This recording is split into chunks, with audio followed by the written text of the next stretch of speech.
It's Chris. UK Gaming Expo is coming just around the corner right now, right? The start of the slog, the slew, the run of conventions, right?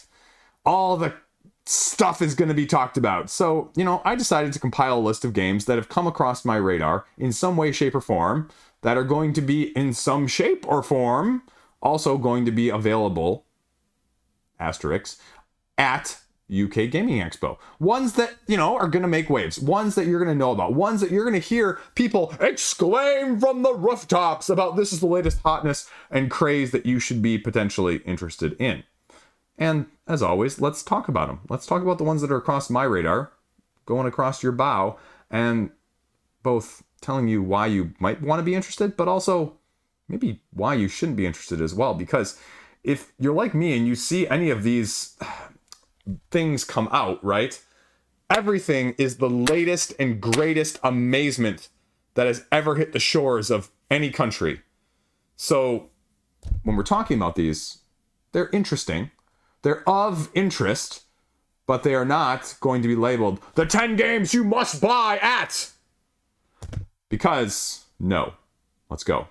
Two biggest names on this list, right? The two biggest names on this list. We'll go 1A and 1B because it depends on what crowd you fall on and what hype or hype train you're riding right now. 1A is Avalon Riven Veil from Shadowborne Games. The next game from them after Oathsworn, right? It's got a big pedigree to follow. 1B here is going to be Arcs. We'll start with 1A. We'll go to 1B. Not much information about Avalon. They have a Facebook group now. I'm a part of it. Boom. Got a bunch of cool pictures to go along with it. But assuming there's more info at this convention, you're going to have some hands-on playtesting prototyping, if you will. And with the pedigree of an area control meets King Arthur Camelot style of things, right? I mean, just see Simon's recent Mordred from last year on crowdfunding. I mean, people don't know what to expect with that one. That one's kind of all over the board. The Simons as well have been that way recently, right? Dune War for Arrakis was a huge curveball. Huge curveball. People had no idea, me included, right? Like, fall on that sword, mea culpa, right? I didn't think that was going to be good. I thought they were going to somehow have balancing issues with all of their exclusive stuff, but they parted out and separated it out enough to make so that it was still great from the core experience. So good that they're doing a reprint. Anyway, and that's going to be the question with this. Now, Oathsworn doesn't have a lot of exclusives, so I would expect Avalon here to remain relatively true to that sense. But, this is the big but, right? Phrasing.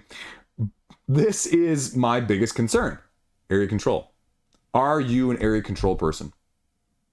And now we're adding miniatures on an area control. Now, again, go with Oathsworn as the dichotomous representation as well. You can do standees and miniatures. I'm Team Standee. But that most people are going to get miniatures.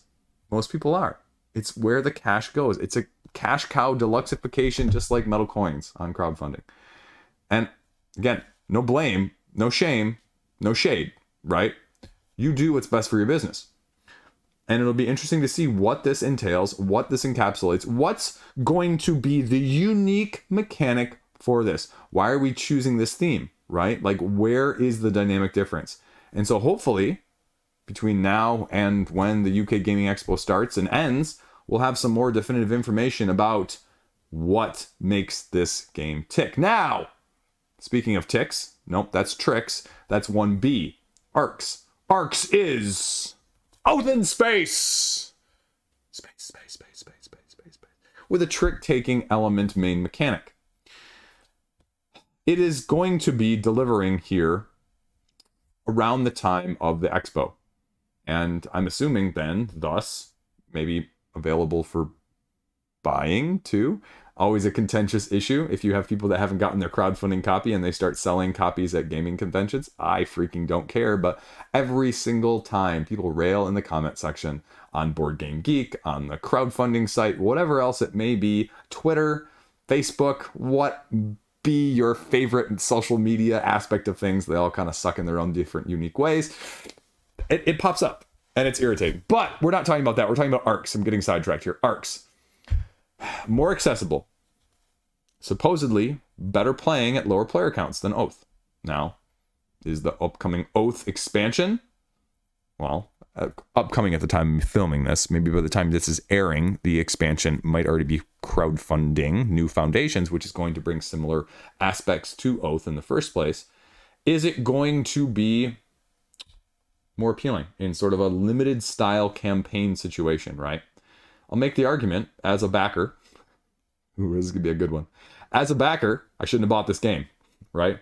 The idea of this game is better than the actuality of it right now, as someone who will probably have a copy of the game in the next 5 weeks.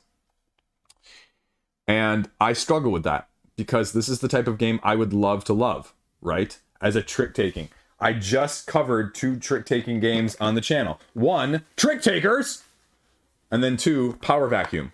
Both fantastic games that are short, sweet, to the point, and do something different to give you those dynamics you're looking for in that style.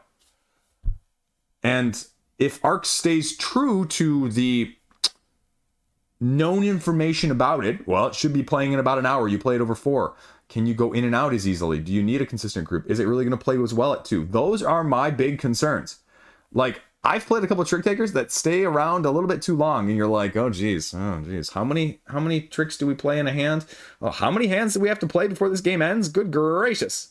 Not bad games, but just like anything else mechanistically, right? Is it going to stay true? Did you buy the miniatures? I didn't. So we'll see. Again, this one has super high ceiling written all over it, but it also has super niche game.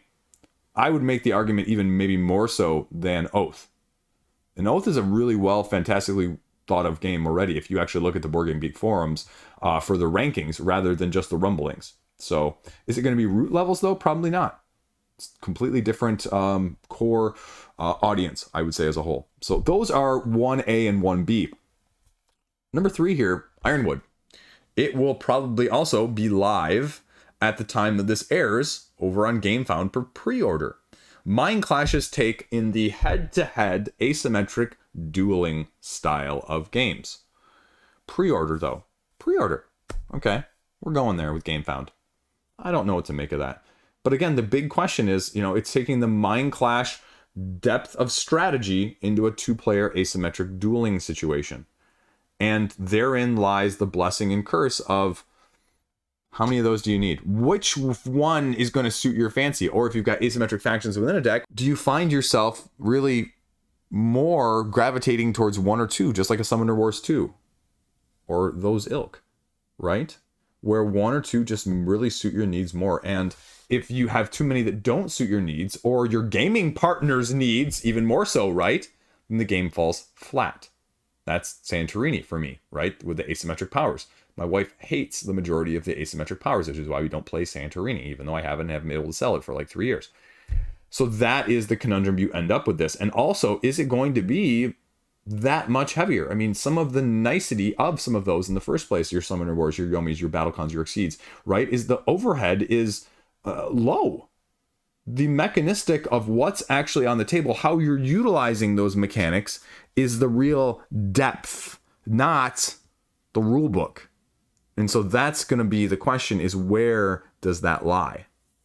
But either way, I mean, you know I've got a type. So then we are going Yonder. No, literally, we're going over Yonder. Sinister Fish Games is going to have their upcoming, I thought it was actually going to launch in May, but maybe not. Yonder, their crowdfunding game, a fantasy-based worker placement, over there to play and demo, I think. So again, in the line of your Moons and your Villages and your one-name games, I like companies that kind of have that little vibe thing, them and Leader. And so anyway, we're going to see. Again, worker placement, fantasy worker placement, the plenty of fantasy worker placements. But when you think of fantasy worker placements, do you think of games, off the top of your head, apart from like Dwellings of Elderville or Lords of Waterdeep? Like, those are the 2 that jump to my mind right away. But the question, again, just like this, is going to be, in the worker placement genre, what is going to be their twist? I mean, Moon is an exceptional set collection engine build sort of thing because it is a little bit deeper. It's got a little bit more going on. But again, it's going to be a little too heavy as well with all of the upkeep and the different asymmetries that you're keeping track of. And so that is going to be the main question with Yonder too. So again, no details, very close to the vest. Hopefully we get some more, even some play sessions or something out of this convention to show us a little bit from that side of things. Speaking of that though, Matagot and their crowdfunding campaign, was it last year actually? Cyclades, the legendary edition, right? The one with cool meeples that I'm going to pick up at retail eventually. As an area control, Greek-driven, thematically incorporated style, with revisions significantly to the base with the previous expansions, which, again, I still have mixed feelings about. I still have very mixed feelings when games come out like this, and I don't even know if you can call this a 2.0, because I guarantee, just like with Bruges and Hamburg, which I've got sitting right over here, you're going to have claims and desires on one side or the other for one more so than the other, right? Like some people are standard, some people are standing firm by they love Bruges with the expansion, and other people are like, no, Hamburg replaces it. Oh, see you later, fine with that, more easily available, I'm okay with that. And that's going to be the question for this, right? Same thing with Kemet, same thing with a few of the others from like Bezier that we've seen them kind of deluxify, right? Is it worth picking up that? Even Castles of Burgundy, didn't change the gameplay dynamic there as much. It added a little bit of more and it blinged it out more. But that's going to be the question. Is this blings it out more, brings more artistic style, but it does change some actual game mechanics? Could you imagine if they messed with Castles of Burgundy game mechanics? Right? You'd have some real riled up fans. Anyway, but that's sort of what I'm wondering with this one too, is just to say, okay, how much change are people going to appreciate? Because they also address some criticisms of the base game in the first place. I mean, you can go over to the Board Game Geek comment section and forums right now, and you can see, the improvements that people say, the detriments between combat and large land masses and variable map setup, the heroes being simplified out, or gods being replaced or merged, and action being more predictable to add to the strategy, which takes some of the element of surprise out of there. Bonuses to passives and building timings and all of those things, right? I don't know. That's going to be the question mark, right? Especially when you incorporate stuff that wasn't already incorporated with a base game previously. Is it going to be too much? Is it going to be too little? I mean, I've seen that with crowdfunding all the time, right? Where you've got these expansions a la mode, and sometimes you play those games and they're a little bit on the lighter side, and you go, well, I don't want to play without this. But at the same time, how many people are like you and me, and how many people are casually looking at this and going, well, this is now going to not price me out, but it's going to wait me out, if you will, to use that expression. It's going to just be too much complexity for me to easily teach it to my main gaming partner, right? That is what I'm thinking about with something like this. I like the meeples. I prefer the meeples over the miniatures. I'm a sucker for that. Team Meeple, again, as opposed to, similarly, Team Standee. But is it going to be for you? And if you already have the original, is it going to replace it? Or are you just better off sticking staid and true with what you've already like, right? Like one in the hand, worth two in the bush.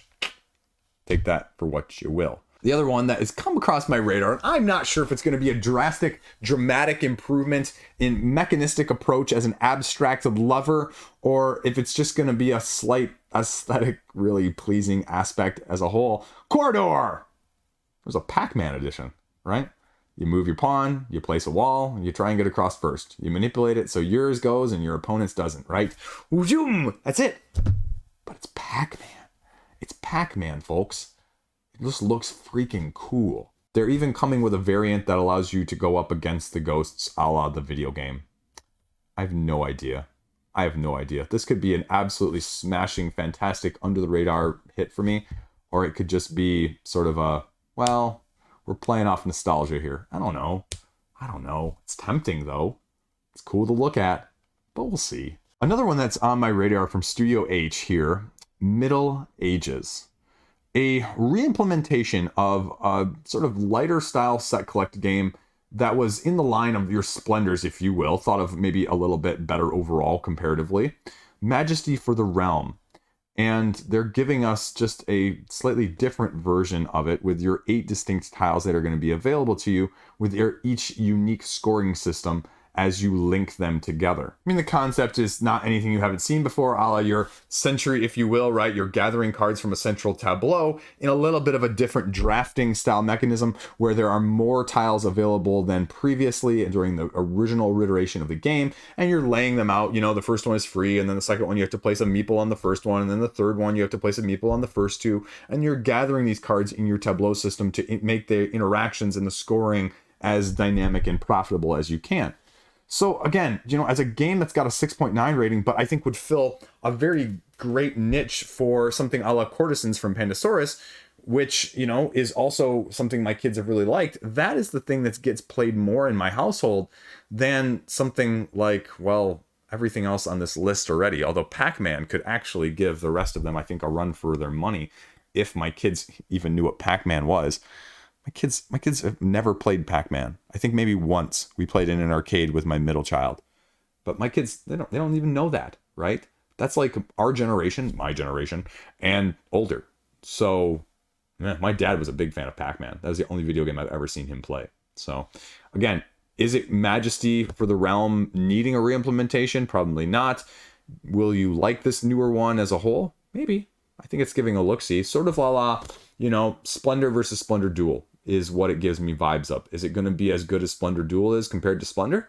That's going to be the question mark, and that's why it's at least on my radar. But what else is on the horizon for the UK Gaming Expo at this point of things that are going to be a mix, again, of buying and playing? We have the upcoming one from Board and Dice, Windmill Valley, which is more of a quicker engine builder, they're saying. Even though the weight is actually a 3.0 on Board Game Geek, it says under an hour and a half for the time rating, which again is a little bit, you know, not quite the norm in that. Light engine build, going to take you an hour and a half, you know. It says rondo and multi-use cards as well, which is kind of intriguing, right? And what you're doing from the designer Danny Garcia, you may remember more from Barcelona, more recently a big hit with Board and Dice from their company, which is actually just putting out the expansion as we speak. You're going to be tulip farmers. And so you're enhancing your windmill, getting more bulbs and trades, getting vendors to buy and plant, and, you know, hiring help to get lucrative contracts. So blooming your fields to cause envy. Quick turns, action selection, and multiple options to do it. So it's a 3-step sort of system. Change the water speed by opening and closing your floodgate, adjust your water level, rotate your action wheel depending on the speed. And it runs through actually Board and Dice's website, all of this stuff rather cutely. And it's got like 37,000 pictures, which I always feel weird. Like all these pictures on board game websites and even Board Game Geek half the time, they're like blown up to here. And you can't actually tell what the bigger board state looks like because somehow bigger and closer up to just see a really close up heavily photoshopped picture of the components is really cool. That's what people go for nowadays, I guess. That's what I show you in my videos regardless, right? So that's going to be the question is, how does this compare? What is this doing uniquely? And it sounds like it's got a cool mechanism, but is it a gimmick? Is it a gimmick that's really going to enthrall you, or is it going to fall somewhere in between from that aspect of things? The other one up from Paverson Games, going to be playing, because it's coming to crowdfunding later this year. You may remember Paverson, who burst onto the market with Distilled last year. Well, this is Luthier, crafting musical instruments for patrons. Worker placement, hidden bidding mechanism. Blah, blah, blah, blah, blah. Tongue twisters. Combination of those two mechanics, they're saying, is going to be, well, different. And you're going to be trying to, well, everything I just said, personal tableau of actions to build these instruments, balancing them across multiple tracks with specialized workers. And again, how do you reconcile theme and mechanistic approach?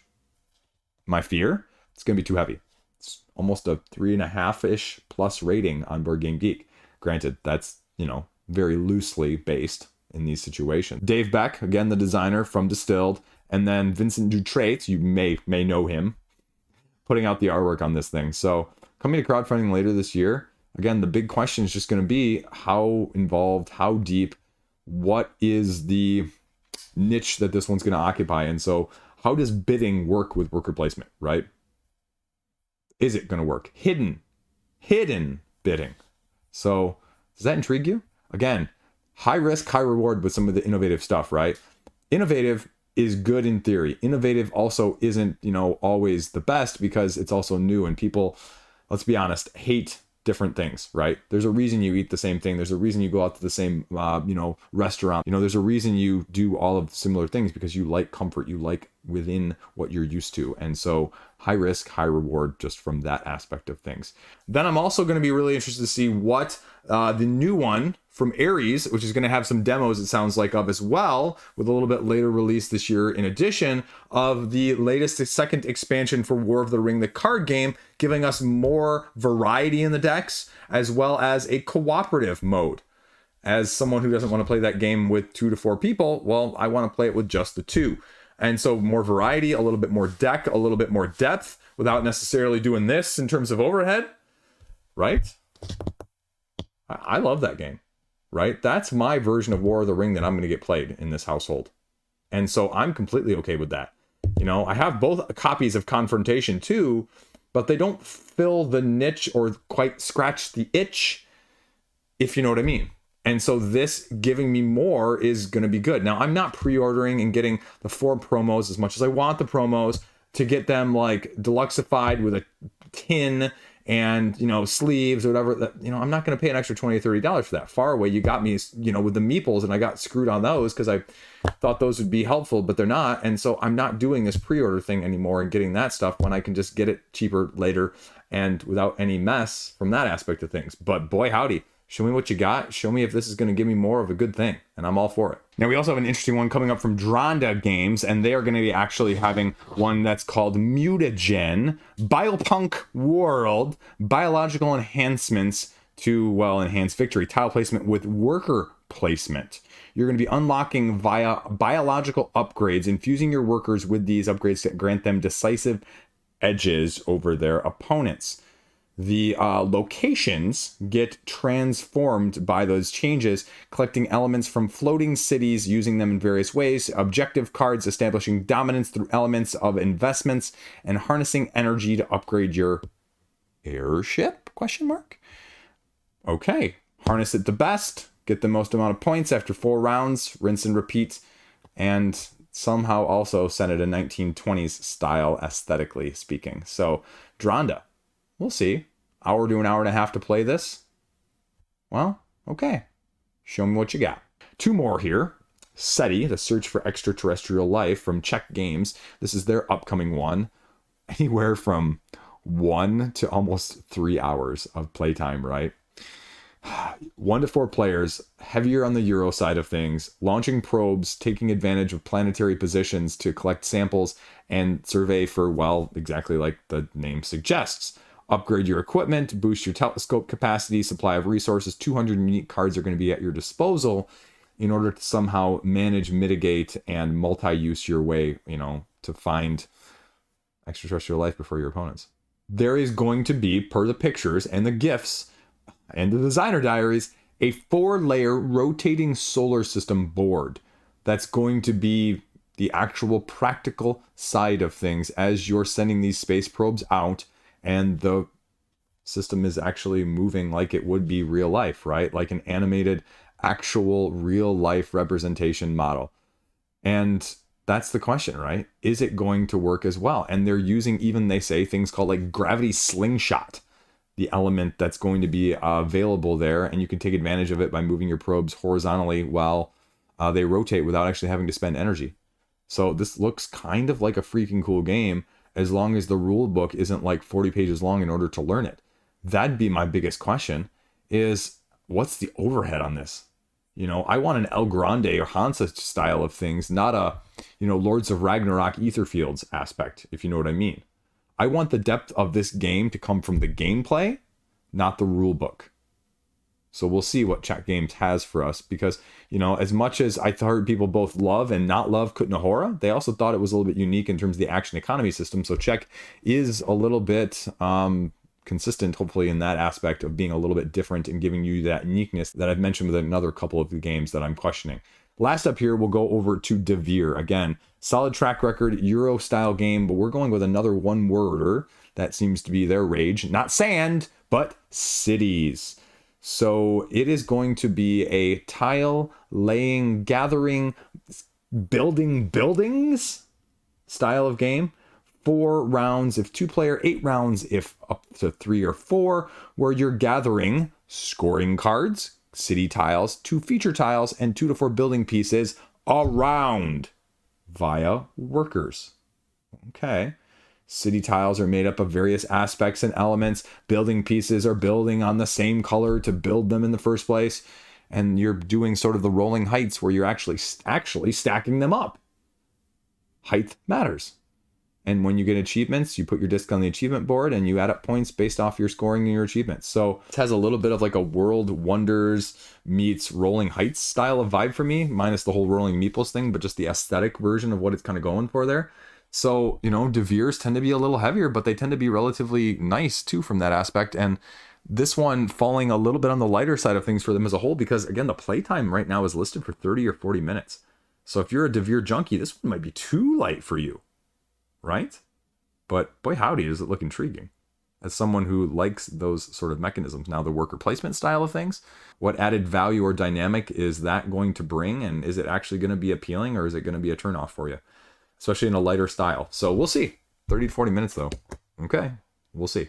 That's it. UK Gaming Expo. Things are on my radar. Things I'm going to be peeking at, or things I'm just going to be keeping an eye on, seeing what comes too. Because, right, like, I was almost going to include this in this video of where were the biggest ones, or what were the biggest ones from UK Gaming Expo 2023, and how many of them are still on your radar? That's what I like doing as well. Because, you know, not only are they hot now, are they flash in the pan, or you remember them a year later, right? And spoilers here at the end of the video, right? I just clicked over to their 2023 awards listing.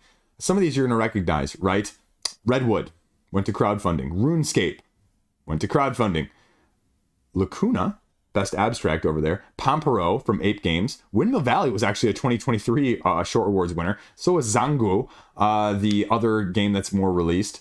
Best board game strategic, two that you probably don't recognize, Virtual Revolution and Kangasiros, as well as Voidfall. A few others, Draft and Write Records, the best card game, After Us, best dice games, best novelty, best family games, best expansions, War of the Ring, the card game, Septima expansion, and Iki Akebono. Best miniatures games, again, all skirmish style.